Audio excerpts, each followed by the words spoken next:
तक देश मन की बात से चल रहा था, अब एग्जिट पोल मन की बात समझ के हो रहे हैं। लेकिन क्या मन की बात में आप पर्सनल जो डाटा है सोशल प्लेटफॉर्म पे जो लोग यूज कर रहे हैं उसका भी आपने इस्तेमाल किया? ठीक है, ये सवाल हम पूछेंगे। नहीं शशांक जी, इतना समय नहीं है अभी तो देखिए 8 सेकंड बचे हैं आपको कम से कम इस सवाल का जवाब देने के लिए 1 मिनट तो चाहिए। देखिए हो गया काउंटडाउन शुरू, 3, 2, 1 और 0। लीजिए आपकी स्क्रीन पर अब होगा पहला आंकड़ा उत्तर प्रदेश की 9 सीटों को लेकर जिस पर उपचुनाव हुआ।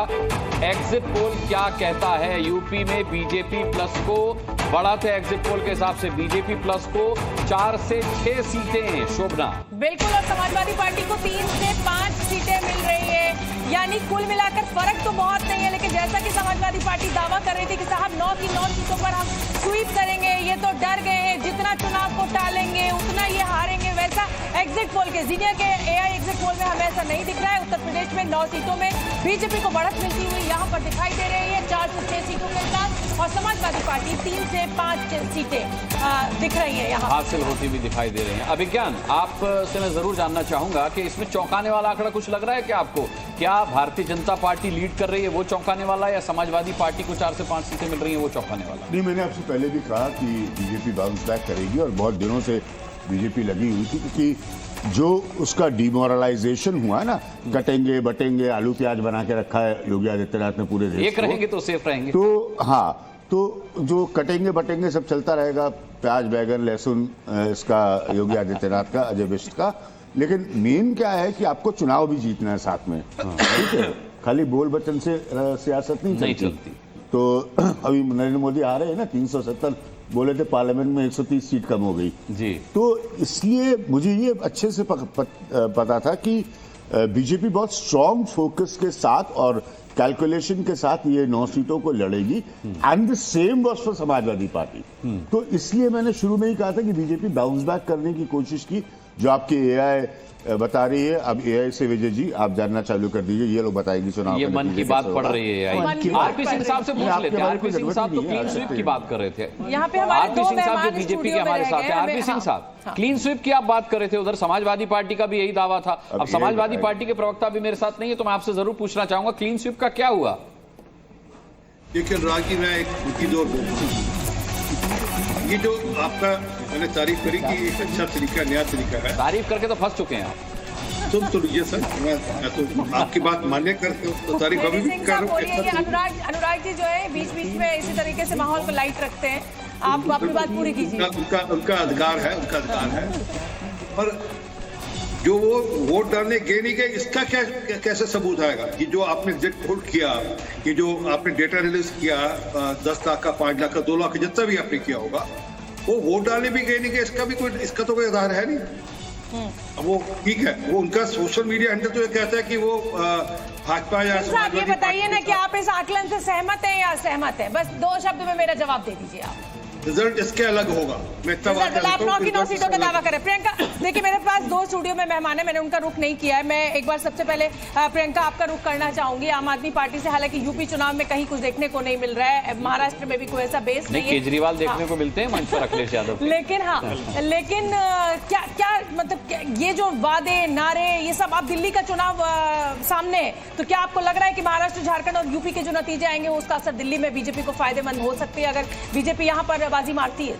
शोभना जी, मुझे लगता है सारे चुनाव अलग होते हैं, और आपने जैसा कहा कि मुद्दों पे बात होनी चाहिए, तो पंजाब में आज उपचुनाव चल रहे हैं, पर क्योंकि वहां मुद्दों की बात हो रही है तो कोई दिखा नहीं रहा, बात कटेंगे बटेंगे की हो रही है। ये कौन कटा बटा? यूपी में भी 10 बच्चे जल गए, वो हिंदू बच्चे थे, और वहां पर योगी जी अगले दिन कटेंगे बटेंगे के नारे दे रहे थे। ऐसी संवेदनहीन सरकार है वो। मैं तो चाहूंगी भाजपा हार जाए। 0 tolerance towards corruption, 0 tolerance towards Bhajpa. आपने देखा कल क्या हुआ, विनोद तावड़े का क्या हुआ। मैं जल्दी हमारी बातें, हाँ मैं आऊंगी प्रियंका जी, सुप्रिया सुले का भी नाम लीजिएगा। हाँ, सुप्रिया सुले का भी नाम लेंगे, लेकिन इस समय बड़ी बातें मुझे लगता है कि अनुराग जल्दी से दर्शकों को बता देनी चाहिए। लोकसभा चुनाव के बाद उत्तर प्रदेश में बीजेपी को राहत दिख रही है अनुराग। बिल्कुल बीजेपी को राहत दिख रही है। बीजेपी को समाजवादी पार्टी से ज्यादा सीटें इस एआई सर्वे में मिलती हुई दिखाई दे रही हैं एग्जिट पोल में। यूपी में योगी आदित्यनाथ का मैजिक इस सर्वे के मुताबिक और देखिए इस मैजिक शब्द से मैं सहमत नहीं। योगी आदित्यनाथ ने जो मेहनत की है, जो ताकत उन्होंने अपनी झोंकी है 9 सीटों के उपचुनाव के प्रचार में, मुझे लगता है क्रेडिट उसको भी दिया जाना चाहिए। समाजवादी पार्टी के दीपक पांडे मेरे साथ जुड़ रहे हैं। दीपक जी, क्या आप ये जो आंकड़े हमारी जीनिया लेकर आई है एग्जिट पोल की, इससे सहमत हैं?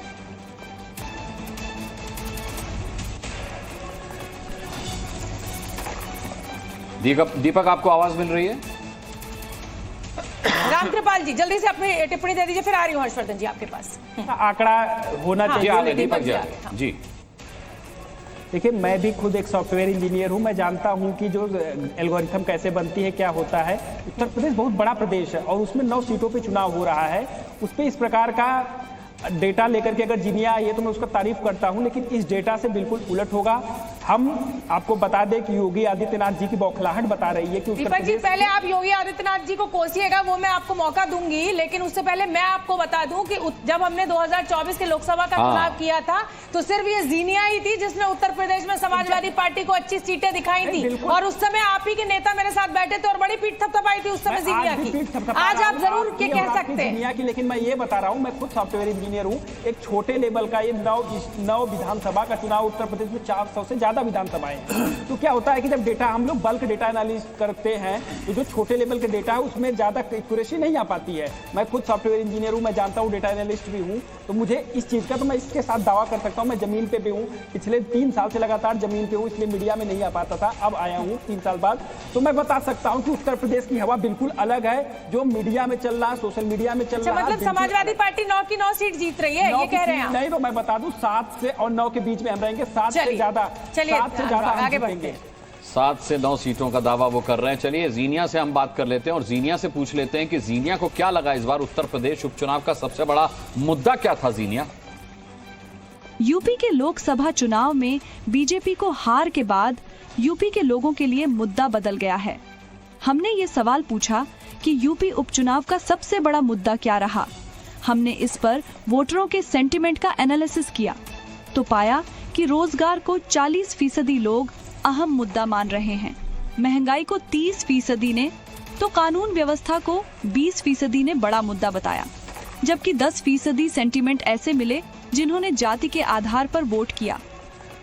देखिए, जाति के आधार पर तो ये मैं बिल्कुल सहमत हूं कि आप कितने भी बड़े मुद्दे बता लीजिए, कुछ भी कर लीजिए, कुल मिलाकर उत्तर प्रदेश और बिहार जो है वो जाति समीकरणों से ऊपर उठ नहीं पाता है। लेकिन अब जीनिया, मेरा अगला सवाल आपसे ये है कि उत्तर प्रदेश उपचुनाव में क्या बुलडोजर सबसे बड़ा मुद्दा आपको दिखा रहा? यूपी में उपचुनाव के प्रचार के बीच सुप्रीम कोर्ट ने बुलडोजर जस्टिस को लेकर स्पष्ट फैसला सुनाया। हमने भी सवाल पूछा कि क्या यूपी उपचुनाव में बुलडोजर सबसे बड़ा मुद्दा रहा। मैंने इस सवाल पर लोगों के सेंटीमेंट का एनालिसिस किया तो पाया कि 45% ये मानते हैं कि उपचुनाव में बुलडोजर मुद्दा रहा। हालांकि 35% का सेंटीमेंट ये है कि बुलडोजर का कोई असर नहीं रहा, जबकि 20% ने कोई राय नहीं दी है। मतलब ज्यादातर मानते हैं कि बुलडोजर मुद्दा नहीं था।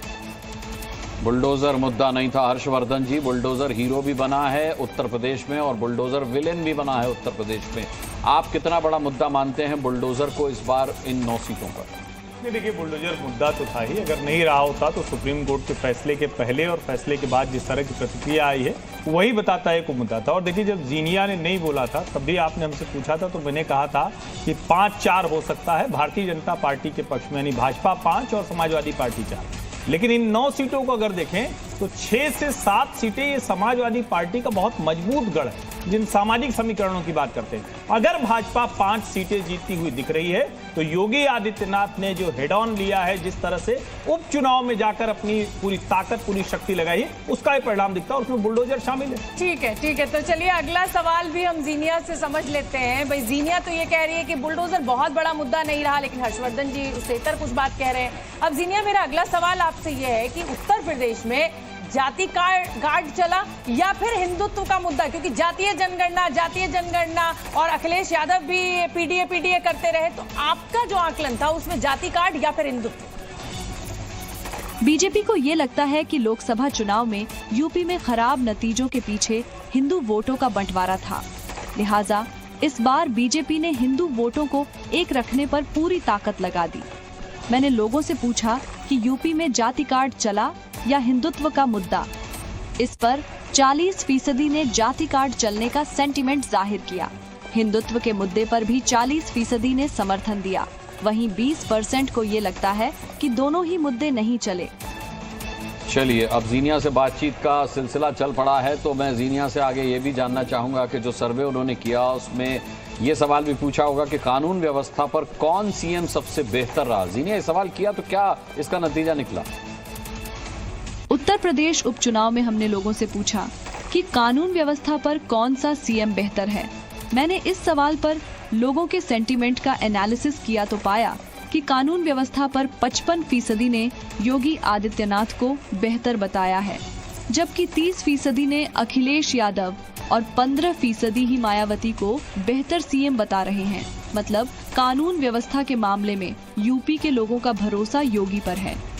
हालांकि देखिए, जीनिया का आंकड़ा योगी आदित्यनाथ को 55% दे रहा है, लेकिन जब मैं फील्ड में गई थी, जब उत्तर प्रदेश विधानसभा चुनाव हुए, तो उस समय लोग मायावती के शासन को बड़ा याद करते हैं। कहते हैं साहब, मायावती के शासन में पुलिस जिस तरीके से इंप्लीमेंट करती थी, बिना डर दिखाए, बिना बुलडोजर लेकर, तो तब कानून व्यवस्था बहुत अच्छी थी। लेकिन चलिए, जीनिया का आंकड़ा है और हमारा आंकड़ा है, और अब ये समय बदल गया है, मायावती का दौर पीछे हो गया है। तो हम आपको इस समय की बड़ी खबर बता दें कि महाराष्ट्र का जो एग्जिट पोल है, वो बस अब से कुछ ही देर में हम आपके सामने लेकर आएंगे। ये यूपी की 9 सीटों का एग्जिट पोल जीनिया का हम आपको दिखा रहे हैं। महाराष्ट्र की सभी 288 सीटों पर जो भी एग्जिट पोल का नतीजा है, उसका इंतजार है। कुछ ही क्षणों में ये नतीजा आने वाला है। अब चलिए, एक बार फिर मैं जीनिया का रुख कर लेती हूँ, और मुझे लगता है अनुराग, जीनिया से अगला सवाल पूछ लेना चाहिए। भाई, जीनिया से अगला सवाल ये पूछा जाना चाहिए कि विकास की बहुत बातचीत होती है, तमाम विपक्षी पार्टियों ने कहा कि इस बार विकास का मुद्दा गायब रहा। जीनिया ने ये सवाल भी पूछा होगा कि विकास पर कौन सा सीएम बेहतर, तो क्या जवाब मिला? उत्तर प्रदेश उपचुनाव में हमने लोगों से पूछा कि कानून व्यवस्था पर कौन सा सीएम बेहतर है। मैंने इस सवाल पर लोगों के सेंटीमेंट का एनालिसिस किया तो पाया कि कानून व्यवस्था पर 55% ने योगी आदित्यनाथ को बेहतर बताया है, जबकि 30% ने अखिलेश यादव और 15% ही मायावती को बेहतर सीएम बता रहे हैं। मतलब कानून व्यवस्था के मामले में यूपी के लोगों का भरोसा योगी पर है। चलिए, उत्तर प्रदेश उपचुनाव का एआई सर्वे आपने जीनिया से देखा। अब कुछ ही पलों में जीनिया महाराष्ट्र का एआई सर्वे और एग्जिट पोल लेकर के आएंगे, लेकिन उससे पहले स्वामी विशालानंद महाराज हमारे साथ हैं। स्वामी जी, आपने देखा हिंदुत्व के मुद्दे पर क्या आंकड़ा आया, विकास के मुद्दे पर क्या आंकड़ा आया, कुल मिलाकर के देखा जाए तो आपको लगता है कि उत्तर प्रदेश में भी चुनाव हिंदू मुस्लिम हुआ है इस बार? नहीं, देखिए, जहाँ तक अभी बात चल रही थी बुलडोजर की उत्तर प्रदेश को लेकर, तो किसी भी स्टेट में अगर इन्वेस्टमेंट चाहिए तो आपको वहाँ पे लॉ एंड ऑर्डर की स्थिति को बहुत सही रखना होगा। और रामचरितमानस में भी लिखा है, भय बिन होए ना प्रीत। तो ये किसी पे कोई आरोप प्रत्यारोप नहीं है, परंतु एक जो उदंड समाज के वो उदंड लोग हैं, उनको थोड़ा सा भय दिखाना बहुत जरूरी है। नहीं, मैं आपसे बिल्कुल सहमत नहीं हूँ, और मैं सहमत नहीं, इसीलिए मैं आपकी बात को यहीं पर रोकूंगी। पुत्र के अपराध की सजा पिता को कैसे दे सकते हैं? किसी के अपराध की सजा का भय आप पूरे परिवार को कैसे दिखा सकते हैं? देश कानून से चलेगा ना, एक प्रोसीजर है बुलडोजर चलाने का। तो वो कानून से, बुलडोजर कानून से बाहर जाके नहीं चल रहा, उन्होंने बुलडोजर कानून से बाहर जाकर चल रहा है, और सुप्रीम कोर्ट ने ये बात माना है। बिल्कुल। देखिए, नहीं, जी की बात, अभी विशालानंद जी, आप मेरी बात नहीं पूरी होने दे रहे। नहीं, बात यह है कि जो स्थिति थी, कभी देखिए कई बार पेशेंट जो बड़ा हल्का सा बीमार होता है, उसे डॉक्टर ओपीडी में जाके हल्की सी दवाई देके उसे घर भेज देता है। दूसरा है, उसे थोड़ी सी माइनर सर्जरी करनी पड़ती है, परंतु जब स्थिति ज्यादा खराब होती है तो फिर उसे कीमोथेरेपी तक देनी पड़ती है, जब वो कैंसर जैसी भयानक बीमारी से गुजर रहा होता है। और उत्तर प्रदेश की 10 साल पहले तक क्या हालत थी? और शोभना जी, अभी आपने कहा कि आप जब गए तो वहां पे स्थिति क्या थी। आप क्या नहीं जानते कि हर 5 साल में कारों के ऊपर झंडा बदलता था, और जिसका झंडा होता था उसका चालान नहीं कटता था, उसे पुलिस कहीं रोकती नहीं थी। क्या नहीं, आज नहीं होता। आप ग्राउंड स्थिति नहीं जानते, मैं ग्राउंड स्थिति जानता हूं। मैं हर डिस्ट्रिक्ट में हम लोग वहां पे कनेक्टेड हैं, और जो ग्राउंड स्थिति है वो बहुत बदल चुकी है पिछले 7 सालों में। मैं इसलिए नहीं, बात दानिश जी, आप राजनीतिक व्यक्ति हैं, मैं राजनीतिक व्यक्ति नहीं हूं, मैं चुनाव में नहीं हूं, मैं किसी पार्टी के साथ जुड़ाव नहीं हूं, मैं बड़े निष्पक्ष आपको चीज बता रहा हूं। तो जब हमेशा ये झंडे जब बदले जाते थे गाड़ियों पर, तो उस चीज से पब्लिक तंग आ चुकी थी और इसलिए बहुत साल बाद ऐसा हुआ कि दूसरा मौका किसी पार्टी को दिया और इस चीज से लोग चलिए ठीक है, रामकृपाल जी यूपी में भाजपा के झंडे नहीं लगते। रामकृपाल जी कुछ कहना चाह रहे हैं, चलान नहीं कटते। रामकृपाल जी कुछ कहना चाह रहे हैं। देखिए, आप इसमें सारे वरिष्ठ पत्रकार अभी इस चर्चा का हिस्सा बनना चाहते हैं। मुझे लगता है जल्दी से छोटी सबसे जल्दी टिप्पणी ले लेते हैं। विचारानंद जी रुक जाइए, रामकृपाल जी, उसके बाद अभिज्ञान जी और फिर जयशंकर जी, सब लोग जल्दी जल्दी अपनी बात रख लीजिए। मैं केवल उत्तर प्रदेश का जो अभी आप दिखा रहे हैं बाई इलेक्शन का, उस पर एक बात मैं कहना चाहता हूँ निष्कर्ष। देखिए, लोकसभा में जो आरक्षण खत्म हो जाएगा, संविधान बदलेगा, ये जो हथियार चल गया था, अब इस इलेक्शन हरियाणा के बाद जो अब इलेक्शन हो रहे हैं, उसमें जो ओबीसी और दलित का एक छोटा सा टुकड़ा अलग हो गया था, क्योंकि देखिए 2014 से लेकर के 2022 तक आप लगातार देखिए 14, 17, 19, 22 ओबीसी का बहुत बड़ा हिस्सा, मेजर चंक बीजेपी के साथ था, इसीलिए बीजेपी इतनी सीटें ले आ रही थी। वो जो चंक भ्रमित होकर चला गया था, दलित गया था कांग्रेस के नाते, वो दलित जो है इस बार बिल्कुल क्लियर कट दिखाई पड़ रहा है। वो दलित और वो ओबीसी जो इस भ्रम में गया था कि आरक्षण खत्म हो जाएगा, बीजेपी की तरफ लौटता दिख रहा है। मतलब और यही बात आप देखिएगा, ये महाराष्ट्र में भी आपको यही आंकड़ा आने वाला है। अभिज्ञान जल्दी से दो बातें। एक तो जो रामकृपाल जी कह रहे हैं ये वैलिड पॉइंट है, क्योंकि उस समय परसेप्शन बहुत ज़्यादा था कि ये लोग वापस आ गए बड़ी मेजॉरिटी से, तो पता नहीं देश में क्या हो जाएगा और संविधान कहाँ जाएगा और कानून बदल जाएगा। तो एक तो ये है। दूसरा जो शुभना आपका बुलडोजर वाला पॉइंट है वो बहुत वैलिड है। अभी बहुत हो गया। उत्तर प्रदेश पर मैंने एक किताब लिखी है, बेस्ट सेलर किताब है, ये स्वामी जी जरूर पढ़ ले, निष्पक्ष बता रहे हैं आपको, ऊपर से नीचे तक तो आप बीजेपी के नजर आ रहे हैं मुझे और बातों से भी, तो इसलिए बहुत क्लियर है। अभिज्ञान जी व्यक्तिगत हो रहा है, थोड़ा सा व्यक्तिगत हो रहा है, थोड़ा सा पर्सनल हो रहा है उत्तर प्रदेश में ऐसा जिसको कि नहीं आप ये बहुत व्यक्तिगत हो रहा है और ये मैं चाहूंगा आप ये शब्द वापस लीजिए। हो रहा है, लेकिन मैंने आपसे कहा कि आपकी बातों से नहीं बात मैं भी ये कह सकता हूँ कि आप अपने पहनावे से कम्युनिस्ट नजर आ रहे हैं। बात ये भी मैं कह सकता हूँ आप सेंटर लेफ्ट नजर आ रहे हैं। बात अभिज्ञान जी नहीं प्लीज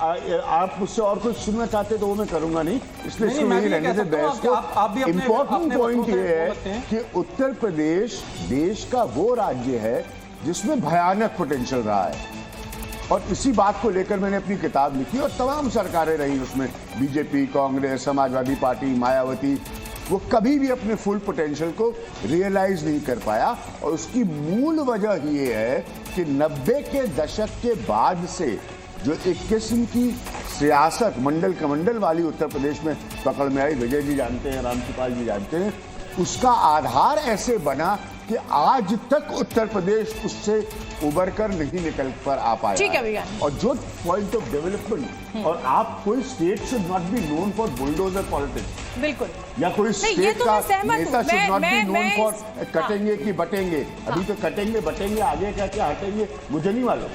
तो these are not points of, ये कोई विकास के मुद्दे नहीं जिसके लिए किसी को जाना चाहना चाहिए।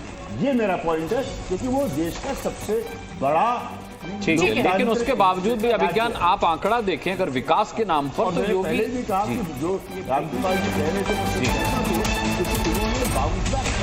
ठीक है, देखिए 50% लोग योगी आदित्यनाथ को विकास के मुद्दे पर बेहतर सीएम मान रहे हैं, बुलडोजर के बावजूद, बुलडोजर पॉलिटिक्स के बावजूद। आपके छोटे से पॉइंट नहीं है, यहाँ पे डाटा एनालिस्ट बैठे, देखिए परसेप्शन वाइज जो 20 साल से उत्तर प्रदेश या 25 साल से उत्तर प्रदेश को देख रहा है, मैं हूँ, विजय जी हैं, आप हैं, तो मायावती का बहुत अच्छा ट्रैक रिकॉर्ड है।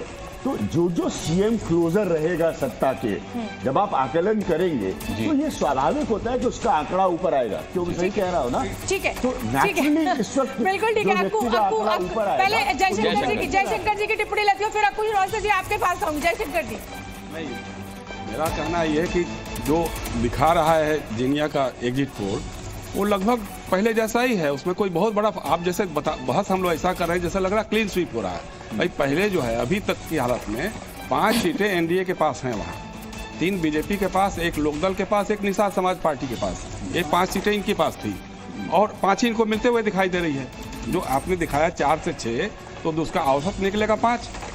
इसी तरह से बीजेपी जो एसपी का दिखाया है आपने 3 से 5, तो 3 से 4 सीटें इसकी आ रही है, 4 उनके पास थी तो वो भी आ रही थी। इसमें तो ऐसा नहीं। 1 सेकंड विजय, 1 सेकंड। दूसरी बात यह है कि जो आप लोग बुलडोजर और इसकी बात कर रहे हैं, मैं बता रहा हूं स्वामी जी, 10 नवंबर को मैं सुल्तानपुर में था। वहां वैश्य समाज के लोग मेरे पास आए थे। संत राम अग्रहरी नाम के किसी छोटे दुकानदार की हत्या हुई थी। मुख्य हत्यारा बीजेपी का अर्जुन पटेल, जिसका नाम लोगों ने लिया, वो एक्यूज है। 1 महीने, 10 नवंबर की बात कर रहा हूँ, 1 महीने तक उसकी कोई गिरफ्तारी नहीं हुई थी, बाकी गिरफ्तार हुए थे, उसकी गिरफ्तारी नहीं हुई थी। ये हमसे लोगों ने पूछा, हमने वहाँ के पत्रकारों से भी बात हुई, पत्रकार सम्मेलन में भी थे, हमने पूछा तो उन्होंने कहा साहब एक की गिरफ्तारी नहीं हुई क्योंकि बीजेपी का है। जयशंकर जी, सुनिए, अरे शामिल सुनिए, मेरे पास वीडियो रखा हुआ है, वो जो जिसके पास क्रिमिनल है उसका वीडियो है, कह रहा कि मैं तुम्हारे बाप को मारा था चौराहे पे, तुमको भी चौराहे पे मारूंगा, मेरा कुछ बिगाड़ नहीं सकता। अब देखिए, मैंने आपको जयशंकर बोल दिया, बड़ी खबर आ गई है। अरे जयशंकर जी रुक जाइए, मैंने आपको एस जयशंकर बोल दिया। मैं बड़ी खबर अपने दर्शकों को बता दूं, महाराष्ट्र की सभी 288 सीटों पर कुछ ही सेकंड्स का इंतजार और जीनिया का एआई एग्जिट पोल आने वाला है, आंकड़े आने वाले 288 सीटों पर।